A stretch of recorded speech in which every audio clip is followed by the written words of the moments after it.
Welcome to episode 80 of the Hail Married podcast. I'm A. Toves, and I'm joined by my husband, the Toves. We're excited to be back talking UTSA Roadrunner football and looking forward to another exciting season. Let's get started. This is the first time in a long time when we're heading into the season with a new starting quarterback and a new leader on defense, as both Frank Harris and Rashad Wisdom have graduated. But rather than looking at this as a complete rebuild, I think it's fair to call it more of a reboot or a reload. Yeah, absolutely. So let's dive into what we've learned during the spring and the fall and kind of talk about some questions that we still have going into the season. Okay.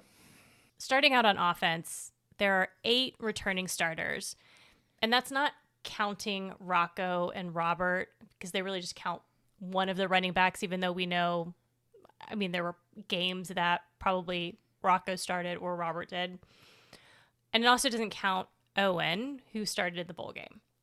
Additionally, we have some key additions who have joined the team, mainly, or the biggest one being CJ James, who is a center who transferred in from New Mexico and seems to be the guy who's going to be a starter. Jalen Garth, who's an offensive tackle from Houston. JJ Sparkman, who's a wide receiver who transferred in from Texas Tech. DJ Allen, who's a wide receiver transferred in from TCU. And then a couple of guys who you're probably going to hear their names, but maybe not as much in the starting lineup, maybe down the road further.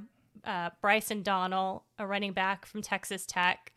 Frankie Arthur, who's a freshman running back, but interestingly is Adrian Peterson's brother, so I'm sure we'll hear a lot about him in the future. Yeah.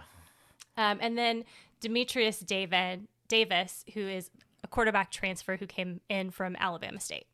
So which position group are you the most excited to talk about? I think if I'm excited about one of the position groups, it's actually a split between the running backs and the offensive line. For years, I've been saying, offensive line, can we get through the season or even just a few games healthy, right? Like, can we just stay healthy? But this offensive line is the deepest we've had ever at UTSA. And I know I've said that over and over. If you hear all of our previews, I say that, this is deeper. It's deeper. This team just keeps stacking depth. And it's gotten to a point now which is finally hit the offensive line. Because the offensive line, look, Frankie Martinez was an amazing person, but he was a walk-on. And to have a walk-on playing or starting in your non-conference schedule, it's a recipe for disaster. And both of us talked plenty about how worried we were about Frank's health in the 2022 season.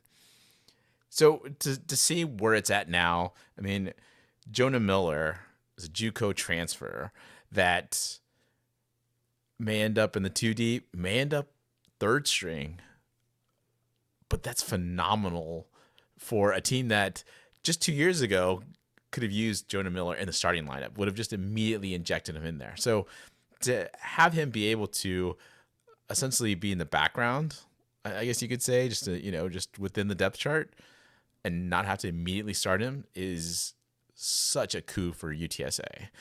And then the running backs, much like the offensive line, you've got some ridiculous depth. Right.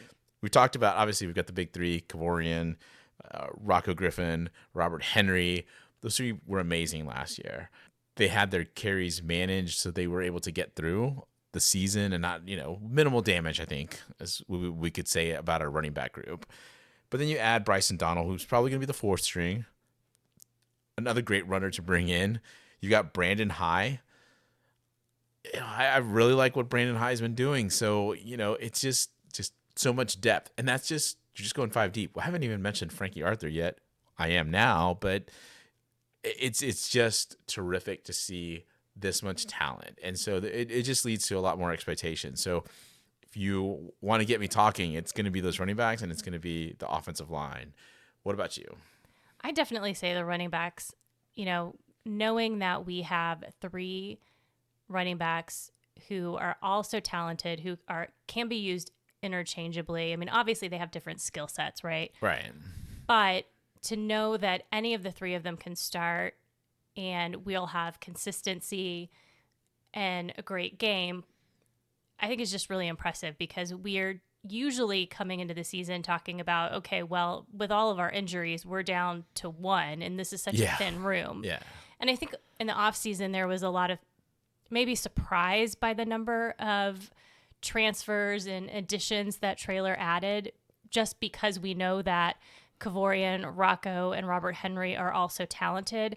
But I'm sure, Traylor was looking at one, well, what does happen if those injuries hit again?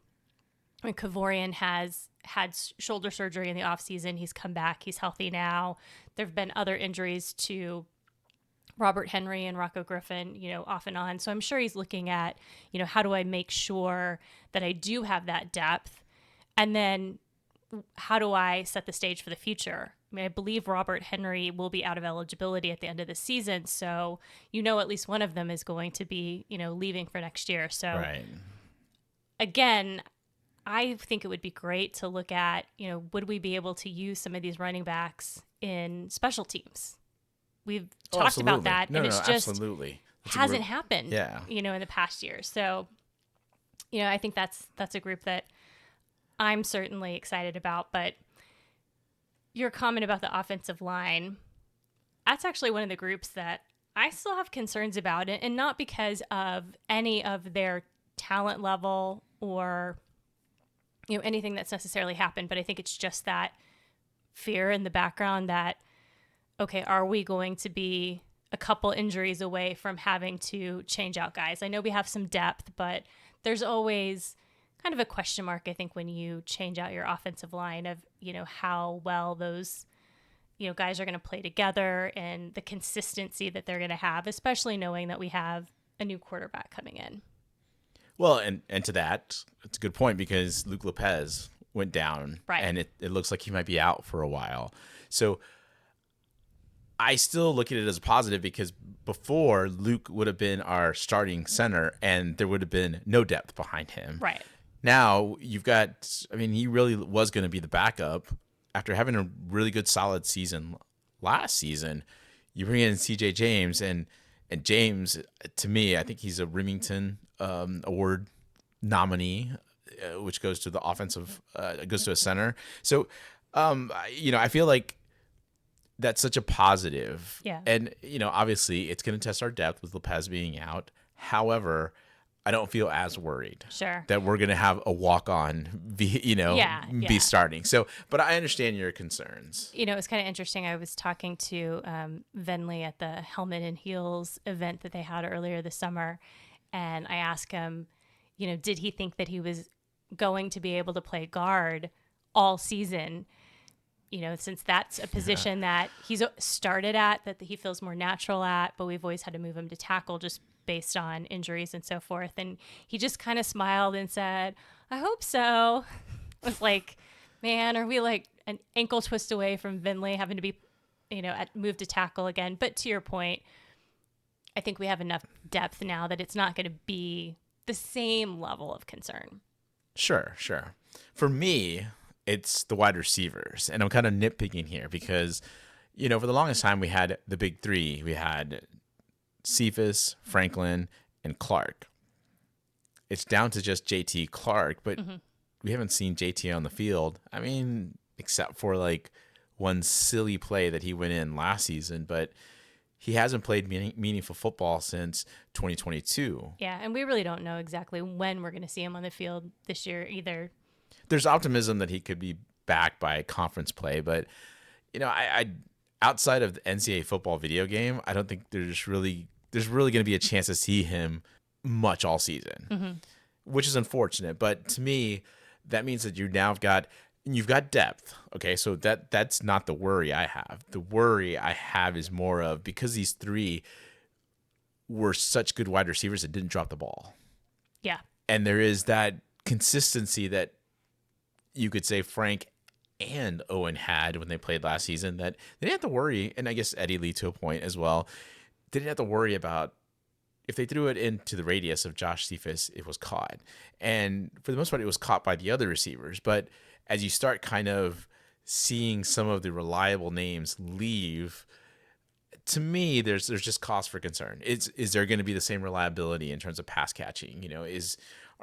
Are we still going to see the same catches being made during crucial downs, right? Sure. Like, and then so that I think is where my worry comes. And it's like I said, I feel like I'm nitpicking because I'm really not too worried about any of these position groups. It's more just, I guess this is the one group I'll pick.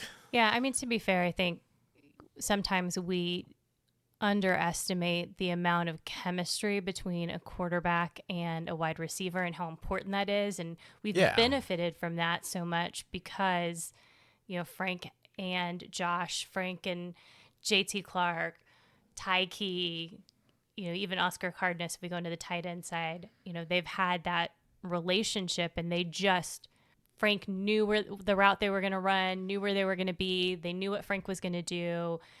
And now you have a different quarterback coming in. You have some different wide receivers. We can talk about who we think is QB1 and their relationship with some of these wide receivers, but certainly there just hasn't been quite the same amount of time playing on field like Frank had with, his big three. And I think that's the best way to kind of, I think, summarize where I was going with it, was just chemistry. The chemistry just isn't there, or at least as visible to us. Sure. Looking from the outside. So let's get into the big question, right? Who is going to be QB1? I mean, I think that's the biggest question to people on the outside looking at the UTSA program. We feel pretty confident about who we think that's going to be and who we've always felt like that was going to be just based on what we've seen from the program. But what is your guess for QB1? I'd say it's undoubtedly Owen McCown. From what we've seen during practices, from what we saw during the regular season, I think if Eddie was the guy, you would have seen him in the bowl game, and you didn't. Where I think I get more concerned, I think, is what I saw with the quarterback interviews when it was Greg Luca and JJ that were interviewing. The media day. Yeah, did the media day events and, had put those videos out there. The reason I say this is because, I mean, I did have you stop the video right away with Eddie because he was so soft-spoken. It was hard to hear him. And I think the other thing that really bothered me was his body language. He just didn't seem comfortable or confident. And it's the same body language I've seen with him with the jersey on. So, I question whether he has that leadership ability that we would never question Frank Harris about, right? Like that was just something about Frank that I could question his arm strength, but I could never. The cardinal sin to question Frank about was his leadership, because it was clear that he was a leader. He was a vocal leader, maybe a different type of leader than some of us, but from Eddie, I just didn't get that confidence coming out. And go back and listen to him if you don't remember what I'm talking about, but Owen sounded confident in his answers. Right. I'm not saying that he was perfect. I mean, it's tough getting interviewed because you're getting all these random questions. It's, you're a little nervous, but the difference of Owen sounding louder and more confident and Eddie just sounding meek and not confident. If I just played you that audio, who would you think is the best option to go lead UTSA out against Kennesaw State? Oh, 100%. Based on just the interviews, it's Owen. Again, for all of the same reasons that you mentioned. And, I think, look, Traylor is going to come into game day saying, oh, either one of them could start. We're probably going to get that very first depth chart, and it's going to say Owen or Eddie. Right. It's going to be an or. But if we needed a clear message from the team and the coaches of who is QB1, all we have to do is just look at the single digits. And I know we're going to talk about that in a little bit, but Owen getting voted into a 2, and that's huge. And Eddie getting voted into a 9. I mean, it's great that we've seen both of them in the single digits, just like we saw Josh Adkins and Frank, in single digits. But getting voted a 2, that means that a significant portion of the team voted for you, and the coaches' votes are 5 times the team. So the coaches said, Owen is the leader. Owen's the guy. So even though, Traylor can kind of keep this thing going of, yeah, it'll be one of the two of them, and there's this great battle going, and yada, yada, that sent the biggest message, I think, to me, that it's been decided already. Owen is the starting quarterback. I agree with you. I think that's a really good way to, I think, kind of put the bow on that, because I think we both always felt that it was always going to be Owen. I mean, from what we saw, that doesn't mean that we believe that Eddie's some terrible quarterback or anything, because I'm saying that didn't seem confident. It's just the way you carry yourself. Mm-hmm. And when it comes to the quarterback position, you have to have that confidence. You've got to exude some of that confidence. Even if you don't feel confident, you've got to exude it, because the team is looking to you. Yeah. Especially if things aren't going well, like they didn't go well in the beginning of the bowl game. After those 3 interceptions, they're looking to Owen to say, okay, are you going to be the one to get it together yourself and to lead the troops? And Owen was able to do that. And my concern, based on how we've seen Eddie react, is that it might be harder for him to do that. Or he might not be able to, just depending on who the opponent is. Yeah, absolutely. And I mean, I think, also just, I get that you can't really compare the regular season performances. However, it's telling that Owen came in the second half of the Tennessee game, and he took UTSA down for 2 scoring drives. Mm-hmm. Eddie couldn't do that. So, I think there's a lot there too. And, I get it. It's like you said, Traylor's going to play with us, but it's clear. I mean, you're not going to give somebody the 2, 1, or 0 number, and then they're just going to be on the sidelines the entire time. Yeah. That means that they shouldn't be the 2, 1, or 0, right? So yeah, I think the bigger question, honestly, is who's QB number 3? Has the transfer Demetrius Davis come in and been able to secure that spot? Is it Jackson Gilkey, or is it Brandon Tennyson? And it seems like there's kind of been a lot of talk about Brandon Tennyson's development over the fall camp. I've always liked what Brandon Tennyson brings to the table. And I think, just to back up real quick about Owen and Eddie, it's like, we're also fortunate to have 2 guys talented enough to I mean, I get it. I'm nitpicking Eddie here, but I'm so confident enough that he would still be able to win games in the AAC. Yeah. It's just that I think that it would limit the ceiling for UTSA, in my opinion. When we start talking about quarterback 3, I've always liked Brandon Tennyson. I always feel like he's been sort of the overshadowed guy. I mean, Jackson Gilkey's bigger, kind of stronger. He's got the kind of bigger arm. Mm-hmm. But Brandon Tennyson, to me, has that kind of, I hate to use this word because we've heard it so many times, especially from Coach Pittman, but this gritty way about him, right, that he finds ways to continue to move the offense down the field, and I'm not going to say it's a Frank Harris quality. Yes, I know where you're going, because I was going to say the same thing, but it's not to the level of Frank Harris, sure, but it's enough to where you see it and you're like, I like that. Like, that's what the offense needs sometimes. It's not always going to be 60-yard rainbows that I think Eddie likes to throw. It's going to be 5-yard pass, 6-yard pass to get us to first down. It's going to be, maybe scrambling and trying to, get close enough to the first down. And those were some of the things that Owen did really well. And so I see some of the things that you start filtering down to the Brandon Tennysons. I don't see it as much from Jackson Gilkey when we've been at, the practices.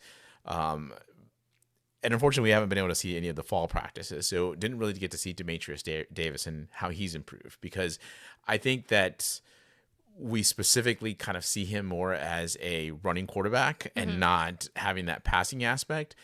But I think the choice of him coming here to UTSA gives him the opportunity to learn under Justin Burke and Coach Traylor and then work within that quarterback room enough to understand this is what Coach Traylor wants from his quarterbacks, and Justin Burke expects this type of quarterback to lead the UTSA offense. So Davis is going to have the opportunities. The question, I think, is going to be like, can he take advantage of those? Sure. And, coming in, he's obviously at a disadvantage because he doesn't know the playbook like some of the other guys. Yeah. Those 4 guys already have like they've been in the offense now for 2 seasons, so at very least 2 seasons. One of the other things I think is going to be interesting this year is that they're going to use helmet communication, and that hasn't been done before at the college level like it is in the NFL. So how do you think that's going to change kind of the play calling? How do you think that's going to impact our new quarterback?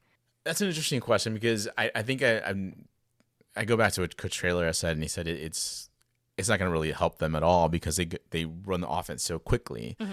I think where it could help them, and maybe this is where it gets kind of situational for them, is that as they're trying to kind of run out the clock and start kind of giving instructions to Owen or Eddie or whoever's in at quarterback and telling that quarterback, okay, take your time here, take your time.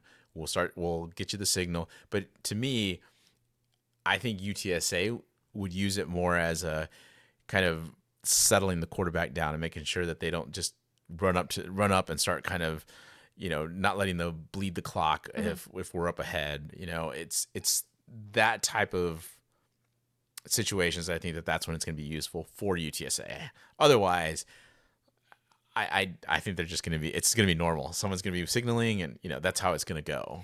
Yeah. I almost wondered too, if maybe instead of using it like you would expect for the play calls, like, is it also going to be an opportunity for Burke or whoever is, on the mic to say, like, settle down, Owen, like, keep it together, kind of like that sort of pep talk, if you will. Right. And I think that's how it would be most useful, in my opinion, for UTSA to utilize the communication, because I think it would be important to, I mean, again, you pointed out it's a new quarterback. Mm-hmm. So regardless of who it is, you're going to need to find those ways to kind of settle them down. Whereas before with Frank, I think if it was Frank here, it might be just kind of telling him ahead of time, hey, we noticed this, think about audibly to this, or look at this. Yeah. We saw something. So it might be like quick little, it would just be totally different for a veteran quarterback like Frank Harris. Yeah. All right, let's talk a little bit about the defense. On the defensive side, we have 6 returning starters. That's counting Martavius French, who right now has been suspended. We anticipate that he's going to be returning to the team, but we don't really have a date or any strong confirmation of that yet. On the key addition side, I think some of the names that you've heard or will hear quite a bit this season: Denver Harris, cornerback transferring in from LSU, previously at Texas A&M as well. Zach Morris, cornerback from New Mexico. Brevin Randall, an inside linebacker from La Tech, who many of us will remember from seeing play. And Kendrick Blackshire, who is an inside linebacker from Alabama. One of the guys we thought we were going to be talking quite a bit about was Johnny Bowens. He's a defensive lineman who transferred in from Oregon, Judson graduate. But it sounds like he has a pretty significant knee injury, and while there isn't any confirmation, we anticipate that he may be out for a good portion or all of the season. Keeping in mind those additions and the starters that we have returning, what position group are you most excited about on the defensive side? I don't even know why you're asking me this question, because it's clearly the defensive line. Those big uglies. Look, I love the offensive line. I think if I were Traylor and I was putting together a football team, or like, coming in and starting to, I would say kind of re-energize a team, the first things I would be looking at are the lines, because if you can control the line of scrimmage, you can do a lot with the team. Sure. And in this defensive line, he seems to always find guys you just talked about Johnny Bowens from Judson, who's transferring from Oregon. It it looked like, okay, we're just adding another crazy depth to the defensive Sure. line, and we know that he subs out. Like, these guys don't play a lot of plays, yet Right. they make huge impacts. And yet his loss probably doesn't make any sort. I don't think it's going to make any sort of impact this season, Right. and that's okay. He gets to rehab and then come back and hopefully come back stronger. But I love the defensive line. Whatever Sadiq Haynes has done has just been fantastic, because there are guys like Damian Wimberly, who I talked about a lot in the spring. I felt like, he was playing really well at times during the spring. There was just times where he just popped to me on the field. And I think he's going to be a backup. I think he's going to start out in the two deep, probably as a backup. Maybe. I doubt he would drop all the way to the third string. But even if he did, holy crap. Like, that's, again, it's much like the Jonah Miller that I was talking about in the offensive line. You're talking about a guy that's really talented, but is having problems getting on the field at UTSA. Like, it just sounds ridiculous to say, but I love this defensive line. Cyrus Simon, Ronald Triplett, who, by the way, I thought he's still here. Like, I made that mention to you, right? I know. We were just talking about that because I think the fact that he came in at the same time as Drew Prox, and I realized Triplett's from Kansas State, Prox was from Kansas, but you had these two guys coming from Kansas schools at the same time. In my mind, I think that they were the same age, but Prox was obviously a senior and then a super senior, where Triplett came in as a freshman and redshirted his first year here. So yeah, he's still here. He's a redshirt junior. It just feels like he's been here for like 10 years. It does. And yet, here he is again, providing value. He's just providing depth and value to this defensive line. And it's just amazing. I look forward to seeing what he does. But then, you go straight to the nose tackle, where I think that's where I think the stars are, right? Right. Brandon Brown, Christian Clayton, Ty Leonard, Jamian Buxton. Those four guys are going to be crucial. And we're going to see these guys play, maybe out of all the defensive snaps, maybe each seeing like 25 to 30% of the snaps. And their numbers aren't going to pop off. Right. They're not going to get all conference honors. They're not going to do, none of these guys on the defensive line are really going to have those eye-popping stats that is going to say, oh, they deserve to be all conference. But if you watch them play, and if we didn't have this depth, you would definitely see them put together a ton of stats. I haven't even gotten to my favorite player. My favorite defensive player, Joe Evans. I love Big Joe. I loved his story when he first decided to come to UTSA. It really struck me as something very personal for him. Mm-hmm. And I've just been following him ever since. Like, he's just been a guy that I've just loved watching play. Incredibly talented off the field. Apparently he's a singer. I didn't, found that out during the interviews, right? But I just think he's just bided his time. Again, like all of these defensive linemen, he's going to get 25 to 30% of the snaps on defense, and he's going to make an impact. And then you won't see him a lot, and you're like, well, where's Joe? Did he get neutralized? No. It's just that somebody else is out there now, and he's getting a chance to rest. So incredible depth in the defensive line. I love the big uglies. I'm excited about them. Okay, so you've called them the big uglies a couple of times. I was just about to ask you, like, is it about time that we have some kind of, like, name for our defensive line? There should be. No, that's a good point. We need to have something that we call them. I don't know that the big uglies is the thing that they would probably want to stand behind, like, and have on their NIL shirts. But that's just what you call, like, either side of the line, right? The big uglies, like they're the guys that are going to do that work that they're going to do is very workmanlike, kind of the lunch pail guys. But yeah, I feel like somebody needs to come up with like a really good like nickname that we can use consistently. Yeah, for that. That'd for that be position fun. Group. Yeah. All right. What about you? I mean, I was going to say the same thing, and I'm not sure that there's anything I could add to your... My ramble? Yeah, to how you gushed about the defensive line. I'm not sure there's anything I can throw in there other than I think we need to come up with a nickname for him. And, again, I feel good about the depth that we have at the defensive line, and we've consistently had. I look. I'll say this: it feels like UTSA has become D-line U Yeah. because we've just consistently had good players there, Right. and we're pumping those guys into the NFL. Like, Yeah, I I'm mean, with you. How do we figure out a name? Because at this point, we're gonna say UTSA is D-line U between us, but there's got to be something yeah, because somebody more creative than us has got to come up with something good. Yeah. All right.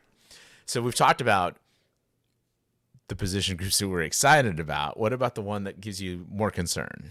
Well, obviously, it's a secondary, specifically the cornerbacks, just because of the turnover that we've had. Losing Cam Alexander, losing Nick Troy Fortune, that's just a huge hole to fill. And, if you look at the guys that we've added to the roster, we anticipate seeing Zach Morris from New Mexico probably being the starter opposite Zay Frazier. But, we don't really know because even though we've had some playing time with Zay Frazier, we have Cyrus Dumas back, went in the transfer portal, but, has come back to the team. They still didn't get a ton of reps last year. So it's just kind of that question mark. And I'm sure Denver Harris will play and he'll be in the rotation. It'll be interesting to see, if he really lives up to the hype of his name, because I think there is a lot of hype around him. But again, for various reasons, he hasn't had a lot of time playing. So it'll be interesting to kind of see what they do there. And then, I know that it's a great thing that we have so much rotation that happens at these positions, but it was interesting over the offseason. I read an article that kind of critiqued some of that rotation, particularly at the cornerback position and somewhat at the safety position as well. And it was really calling out last year the productivity that we had from Cam Alexander and Nick Troy Fortune and the drop off that we had when they were off the field and their backups were in. And it was fairly substantial to see that drop in productivity from, the one deep to the two deep. So, I'm just kind of curious, are these guys going to be really ready to step in? Is there going to be a difference between the one deep and the two deep? I mean, I just think we have a lot of questions and we won't have a lot of answers until we see them on the field.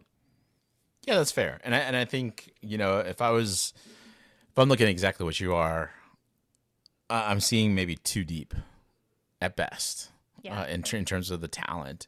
So, I mean, it's not like we don't have other cornerbacks. It's just that it feels shallow. Sure. I mean, It's a talented group, but it's shallow. If one of them gets injured and all these things happen like in bunches, right? Like you'll just get injuries and it just something like that happens because these guys are like flying around or whatever. But I'm gonna say for me, it's a linebacker group. I thought I was gonna come in here. Initially thought I was going to come in here and just say, I'm with you, the secondary. But to me, it's a linebacker group. And I'll tell you why. I think the loss of Martavius French was a little eye-opening for me. Sure. Because I don't think we were prepared for it. Doesn't mean we don't have guys ready to roll into that position. But I feel like that kind of just started chipping away at some of the experience. So something like you were talking about, too, with the secondary. Like, I feel like in terms of the linebackers, that's where I have a little bit more concerns. And inside linebacker specifically, or inside and outside? I would say inside. Okay. Because outside linebacker, you've got Jamori out there. I think Jamori's going to have a fantastic year. Yeah. Obviously, that's what we're hoping that he does. But he was a monster last year. And, obviously, Nana Onyewu, and I think I'm butchering his name, but it's fine. I'm going to call him that because that's the only way I remember to say it. I was so excited about him last year until he tore his ACL. So, yeah. He's still a little slow coming back. But I'm still good with like James Wally, Vic Shaw. There's some guys that, again, there's talent. It's just, again, they don't have that experience. Right. But the inside linebackers, you got Jamal Ligon, and then you've got Brevin Randall, the La Tech inside linebacker transfer. Okay. I mean, it sounds like Brevin has got a lot of discussion again about him, in these post-practice interviews. I mean, his name has been coming up again and again and again. So there's definitely internally some great feelings about him, but again, I go back to the sort of, I guess, institutional knowledge, just kind of like, we've talked about with the quarterbacks, right? Like, yeah, we've got some good quarterbacks, but they don't have that knowledge that Frank Harris had, right? So that is, to me, an area of concern, but I will placate it by saying there's really not a lack of talent there. It's right. just a lack of experienced talent. And so that's where I think it kind of knocks it down for me. And it knocks it enough that it stays a more concerning area for me than the secondary. Fair enough. Let's talk a little bit about special teams. Coming into the season, we've got, both Tate Sandell and Chase Allen returning. So I think we feel pretty confident at kicker, but this is the first time in a long time where we're talking about having a new punter. We've gotten so used to having Lucas Dean and his consistency that, I think it's going to be one of those areas where a bit of a question mark with right. With Cale Hogan coming in. He is an Australian as well. So, that's not going to be different. We'll have an Australian. We'll have an Australian punter, but it'll be a different Australian punter. And I mean, again, from what we saw at the spring game and in the spring scrimmage, seemed like he was very capable, but, obviously we don't know if he's going to be able to pin people within the 10-yard line like Lucas could do fairly consistently when he didn't have 2 broken legs.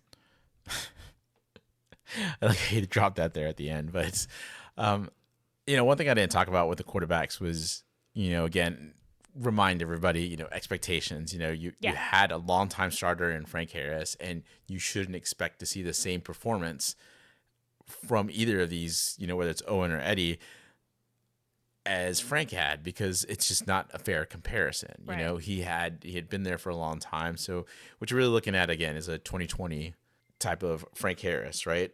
To compare to Owen or Eddie. Maybe even 2021. Same thing here with Cale Hogan. You're going to have to go back to like 2019, 2020 Lucas Dean to really, I think, compare to Cale Hogan. And so I think if you start looking at it that way, sure, he could flip the field, he could do all sorts of stuff. But I think the big thing that I think Cale is going to have to kind of get used to is the crowd noise and then just the situations. Yeah. Because he's going to be on an island for the most part. He's just going to trot out there and ball's going to come back to him. And, if you're just kind of messing around with the ball, yeah, I could kick it far too. But when all of a sudden I've got like 2 steps to get a punt off, yeah, I'm not going to kick anywhere as near as far as Lucas Dean or Cale Hogan. Right.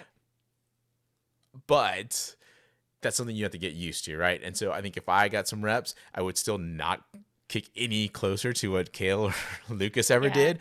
But at the very least, you get the feel of what these guys have to go through. And it's about 2 or 3 steps. That's it. That's all they get to get a good punt off. And it's just going to take a little time with him to make sure he gets that. Now, he definitely has a leg, because I remarked that to you over and over. I said, I can tell that he's got the leg. It's just, how does he get situational? How does he, do the coffin kicks where he puts them right, like Lucas did almost routinely, right on the sidelines and, goes out of bounds inside the 10-yard line. Those are the types of things that it'll take a little time to grow, but I think he's going to be fine at. But ask me what I'm most excited about on special teams. What are you most excited about on special teams? We have a special teams coordinator. Woohoo! I forgot about that. Yes. Yeah. You're so excited. I am. I have someone to blame now if things don't go well. Yes, you do. I was like, you can't just yell a trailer and like scream out like, all of you coaches, what are you doing? Now you can say, oh yeah, this guy. I believe it's Zach Brown. Okay, yeah, I know. I think you're right. It's just, I'm just telling you.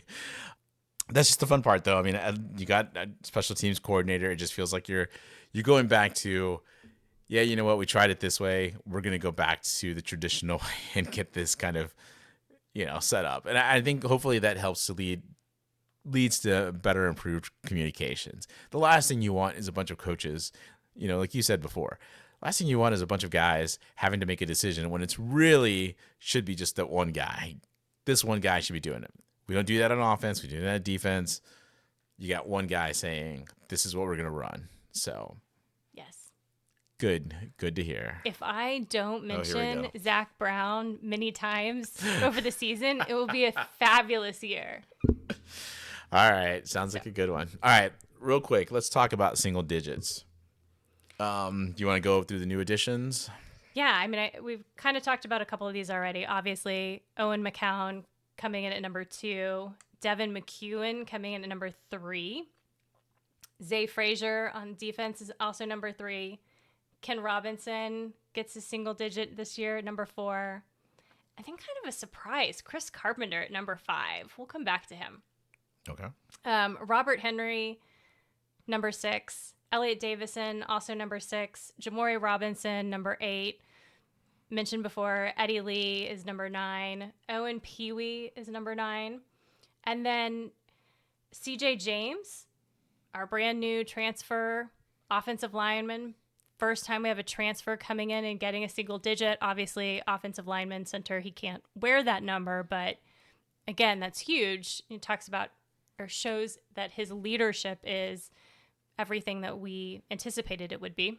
Time to change that NCAA. I want to see the big guys have the single digit numbers. Yeah. That would be so cool.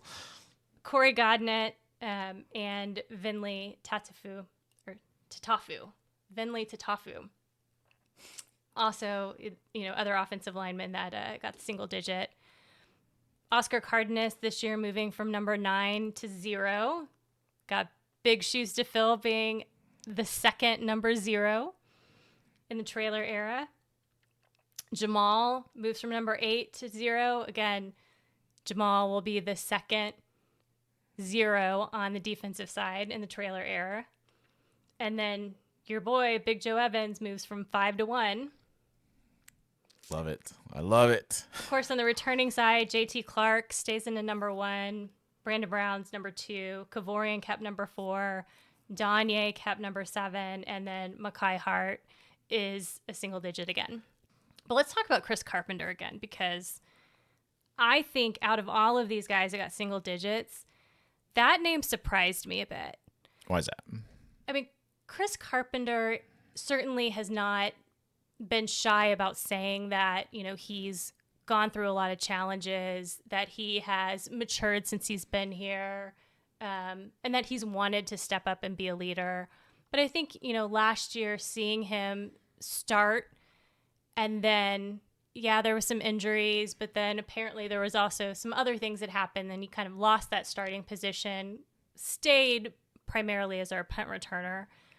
When you see these guys kind of go up and down sometimes, you question, can they really turn it around and be seen as that leader, especially in the wide receiver room where you have this void left by Josh Cephas. Right. I mean, JT Clark's still there, right? But you've got this big void, and you're kind of looking at like who's going to step up and replace him, in terms of his leadership skills. And I wasn't surprised at all to see Devin McEwen, kind of step into that role. But I think it's great that Chris Carpenter has been able to accomplish those things and has been able to turn it around. And just listening to the way that he talks and he carries himself in his interview, you can tell he's matured, but you can tell he's also like really working hard and proud of himself. And so I think, it's just a bit of a surprise, but a good surprise, and, good for him. He got a 5, which means that he got quite a bit of votes. And I think that says a lot as well. Yeah. To me, for him on offense to get that. I'm not trying to pick on him, but you would have thought that if it was a closer quarterback race, Eddie Lee would have been like a 5 or a 4 or something. He would be a lower number. Mm-hmm. That's not the case. The fact that Chris Carpenter got more votes should also tell you some things. But going back to that, I like what you said about where Chris Carpenter is. And I think that's such a good story for future single digits and guys that have struggled to really to get into the single digit range, because there's a lot of guys that want to do that. It's a, to us, it may be hokey, but Yeah. it means something to the UTSA players. Great. But you see how much, to your point, how much it means to them when they're selected, that Right. there's a North Star now for some of these players that have not been able to get there. They're like, hey, Chris did this. What did it take for Chris to get there? Right. I can go talk to Chris, and I bet you Chris is going to tell them, here's what you need to do. Here's what I see that you need to do to get Here are there. the mistakes that I made. Yeah, here's what I messed up, but what I see from you that's lacking is ABCD, right? And then Yeah. I think that that's the type of legacy that UTSA football needs in terms, of keeping the quote unquote culture going, right? Like Yeah. that, those are the types of things that help UTSA football continue to stay strong. One of the other things that I think is interesting, and we started to talk about chemistry with the quarterback and the wide receivers, things that you have to remember. First of all, getting a single digit does not necessarily mean you're going to be the starter. I mean, obviously, we talked about that with Owen and Eddie and why that's maybe a little bit different.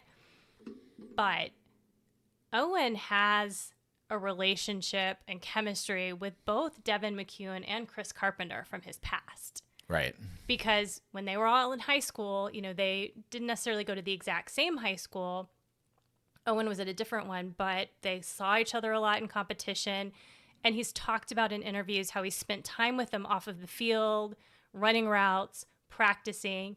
So I also wonder if, we may see Chris Carpenter in a starting role over maybe Willie McCoy, where we might not have thought that that was going to be the case, just because Chris may have this chemistry with Owen that, Owen might look for Chris more than he might look for some of these other wide receivers, at least in the beginning while he's trying to build up, that relationship with some of the other players.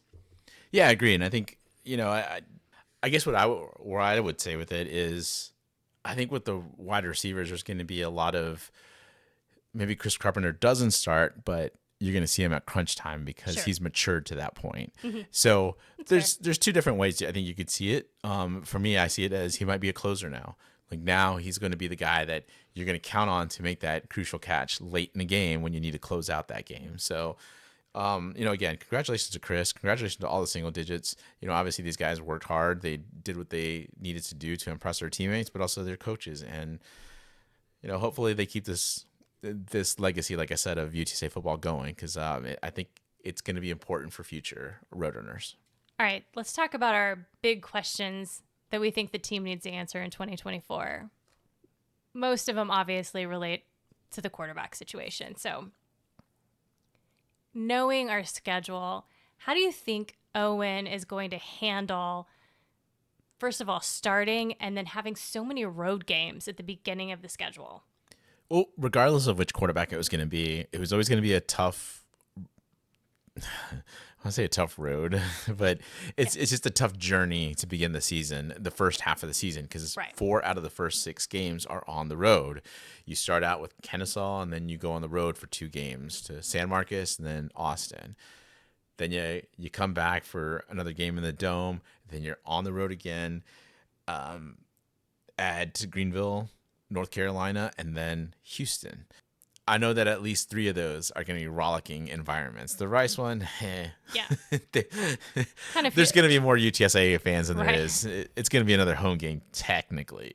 But I still think that the first 3 road games are going to be tough. And Right. it would be tough even with Frank Harris. Right. But I think that the difference with Frank Harris was that, obviously, like we said before, he's a veteran. He would have been able to handle a lot of the things that would have been thrown at him just from environment. For a younger quarterback, I go back to the Frank Harris of 2019, 2020, and I question how they're going to maneuver through that. I think that they're going to be more confident than maybe Frank Harris was at the time, because I think, trailers evolved too. Like, Sure. at the time, I don't know that Trailer knew what buttons to push with Frank just yet. Well, and I mean, looking at Owen and Eddie having to go in and play in Tennessee last season, that was a very Fair. intimidating environment. So hopefully they can use some of that experience. I mean, obviously it didn't turn out the way that we wanted it to, but hopefully they can kind of lean on some of what they learned there too. Yeah, and I think they will. But I still think it's going to be a rough entrance into being a starting quarterback. I think that's going to be tough, and I think how the team backed Owen, I think that's going to be important too. Sure.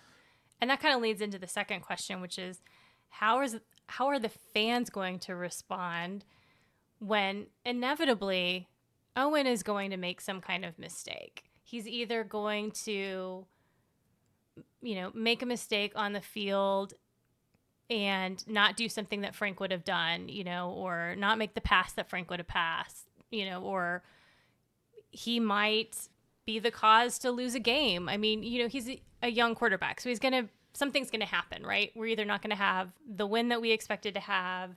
He's going to make an interception that we don't think he should have, or whatever it is. But how are the people going to respond to that? And will people give him grace? Because, I mean, you've heard Traylor say it. Like, I feel bad for whoever the quarterback is going to be after Frank, because we've been so used to having this veteran leader. It'll just be interesting. What do you think the city and the fans are going to do? I don't think they're going to respond well. And I say that also knowing that some people that I've also talked to, not close to the UTSA program at all, but I'm just saying just some random fans, I felt comfortable with Owen after the bowl game appearance. Obviously we knew that it wasn't like the best Owen, the performance. best version of Owen. Yeah, it wasn't the best performance, but it was a good performance, and it was good enough that it got UTSA the victory. And I think that's difficult for fans and casual fans to kind of justify in their heads, because a lot of them are just like, Owen doesn't look like the guy. He doesn't look like he's that guy. And I'm like, well, you don't think he's the guy? Let me show you Eddie, whose body language says, is not very good in my opinion. So, to me, it's like, I get that I'm going to be lenient on the quarterbacks because I know that they're going to make mistakes, because I know and remember what 2019 Frank and 2020 Frank were. And it was at times mistake prone, and it followed Frank throughout his career. Remember, like just last season, first game of the season against Houston, he threw 3 straight interceptions on 3 straight passes. I mean, that just feels like a new quarterback mistake. Now, Of course, we found out later, obviously he's injured, blah, blah, blah. He's coming off a big injury, blah, blah. Okay, whatever. But if we were able to forgive that from a veteran quarterback, you're going to have to be able to show much more leniency to a young quarterback who does not have the snaps or the years behind center as Frank did. So, yeah, but if you can't like justify that, then, or at least rationalize it, I guess is a better word, then I don't think there's going to be anybody that comes in that you're going to be happy with. Right. Exactly. So I think that's what I think it really comes down to. And I don't know. I mean, I'm not trying to be negative whatsoever. I just think that fans in general are going to look at whatever performance happens, and they're just going to be like, well, that wasn't a great pass here. That wasn't that. We're moving past the Frank Harris era. We're on to a new era. Yeah. It's time for something different, but you also got to remember it's the beginning of a new era. So there's going to have to be some amount of mistakes that can be made. Right. Yeah. I mean, I just, to your point earlier, I think people have to remember you cannot compare Owen McCowan or Eddie Lee Marburger to peak Frank Harris in 2021, 2022. That's just not a fair comparison. You've got to compare him to 2019, 2020 Frank. But I think people, when they think of Frank Harris, they just automatically go to, well, recency bias, right? Like, yeah, that's the other part. And you go to those 2 seasons that were really the best seasons. So, but yeah, I think it's going to be a tough transition for some people, and I hope that they do give him time, because I think Owen's ceiling is very high, but we got to remember he's a redshirt sophomore. Yeah, Absolutely. All right, well, let's get into our early predictions. Now, back in the spring, we did our way too early predictions. Yeah. And, I originally said we were going to be 10-3 with a bowl win, no conference title game. You said 9-4 with a bowl win and no conference title game. Has anything changed for you? Yes and no. That Texas State game still, right now, I'm calling it a loss. But I think, the more we've seen the interviews, the more, I'm just kind of watching the sort of the injury chart, and just making sure that we go in there a little bit healthier. But I'm feeling more confident to even calling it a very close win in San Marcos. The one that I think worries me more is the Greenville, North Carolina trip, East Carolina. And that's really because it's a tough place to play in. Sure. And it's game 3 of being on the road. Right. So, it's a tough environment. And from the games I've seen, I've heard how loud it gets there. And I mean, there's really not much else to do in Greenville. So there's going to be a lot of fans turning out for East Carolina because East Carolina is supposed to be better. They have a very good defense, and I think that not much is going to change from that. They're still going to have a pretty stout defense. So that's a game to me that really stands out that I think I said at first, in the spring, it was going to be maybe a closer game than we thought. And now I'm like, this could be a 50-50 game. This could be one of those games that may turn the fan base against Owen. However, the one I'm really leaning into that I believe that I'm going to change from a loss, which 50-50 loss that I was calling, is the Memphis game. Because I think I'm putting way too much stock into Seth Hennigan. Yeah. And it's not because of, I would say, him. I think it's what he would have to overcome. There's just so many, like, Memphis is that team that always seems like they should be that pretty Corvette, that, really nice asset, but they always come out and they feel like more like a Toyota Camry. Like it's dependable, and you're gonna get to your journey and get your bowl wins or get bowl eligible, but it could have been much sleeker. It could have been a much sleeker ride with being a much better vehicle. And it's just, I don't know. I know that's a terrible sort of way to describe Memphis, but I just have problems trusting them. I just don't think that they've been very good situationally at times, and I don't know how that changes. Seth Hennigan, I think, is a really good quarterback, but, I mean, it's tough to overcome some things, I think, within your football team that I think that even your coach isn't a top-notch coach. Mm-hmm. What about you? I'm going to stick with my 10-3, although I know that's, I do realize that that's ambitious, again, knowing that we're having a new quarterback. Well, I mean, the win total for UTSA is 8.5. Right. So you're still. I'm picking the over. Yeah. I mean, I do agree. I think the Texas State game is a 50-50 game. I just can't find it within myself to predict a win for Texas State. The words just can't come out of my mouth. So I can't do that. I'm not sold on ECU. I mean, I know there are a lot of people who see ECU as this like dark horse in the AAC. And yes, their quarterbacks were really not good last year. Yeah. And they still, they put up some points on us though. Like it was not a very good quarterback, but he still put up some points. Well, I mean, sure, we didn't shut him out, but I mean, the disgust on your face right now. They brought in Jake Garcia and Caden Hauser. And there's allegedly this battle between the two of them, so we don't know exactly which one of these transfer quarterbacks is going to take over. But, I mean, yes, I feel good about the fact that they have Matt Maddox, with their offensive line. So, obviously, that will be better, and they'll be able to protect whichever one of these kids is a quarterback. But I just don't know that they're going to make that leaps and bound change. I think... Well, that's fair. Yeah. I mean, I think they're going to be improved. I'm not saying that they're going to be they're not going to be, unstoppable. But no. I think what they really needed is a quarterback that would help them move the chains. Yeah. Because they were just so god awful on offense. I mean, and you talk to any Oh, ECU fan, and they'll tell you right away. They literally changed everything on offense. Yeah, of course. They had to. It's like So- you were rock bottom. Like anything you do this year is couldn't going to get be worse. better, right? Sure. But that's where I think too, like you're talking about going from rock bottom, changing out pretty much everybody on offense, and then expecting it to just gel that quickly. I mean, we are playing them early in the season, so perhaps if we were playing them later in the season, I might be more worried about it. I just don't know that they're going to gel that quickly. And I still think we'll be able to come in and beat them with our defense. You know, I don't think this is going to be like a high scoring game. They have a strong defense. We have a strong defense, but I do think that we have more continuity than they have. And so I think that will help us to overcome.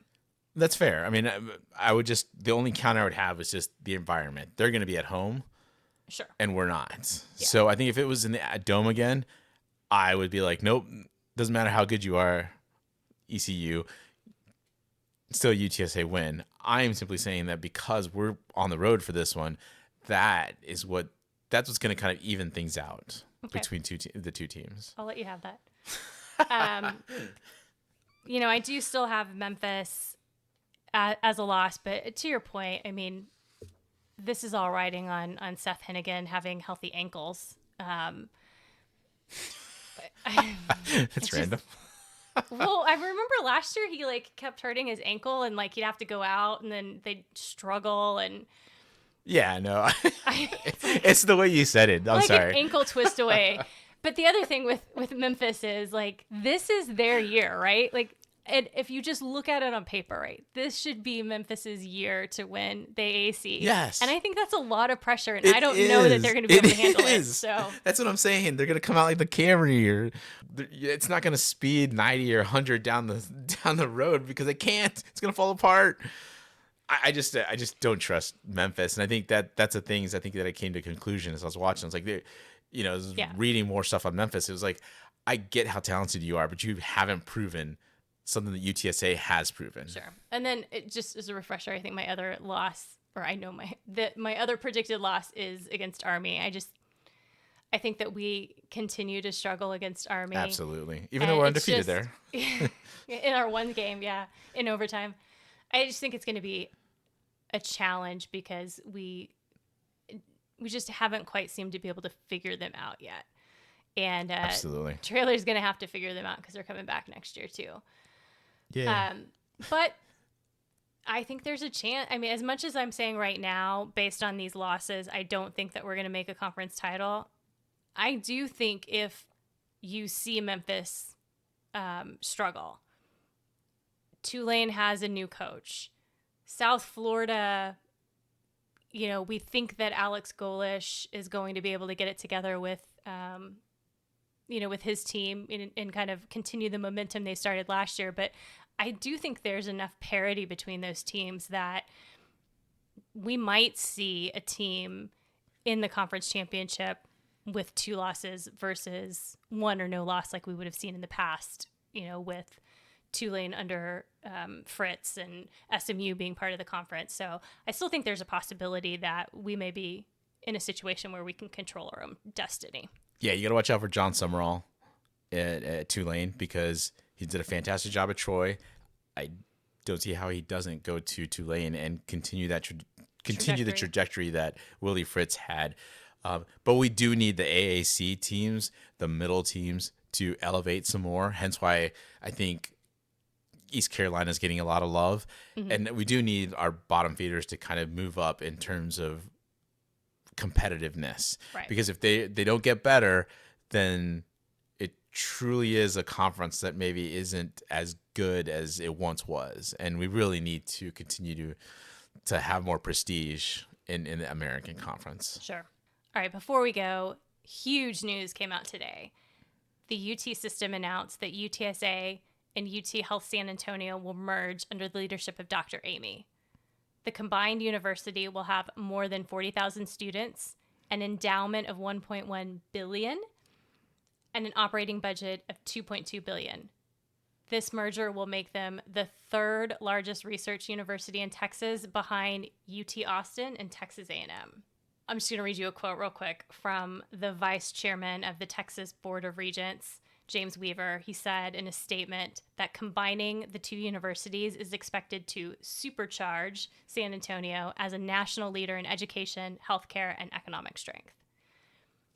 I don't think we can really fully understand just how significant this merger is going to be, but I mean, honestly, I think this is going to be a great thing for the city.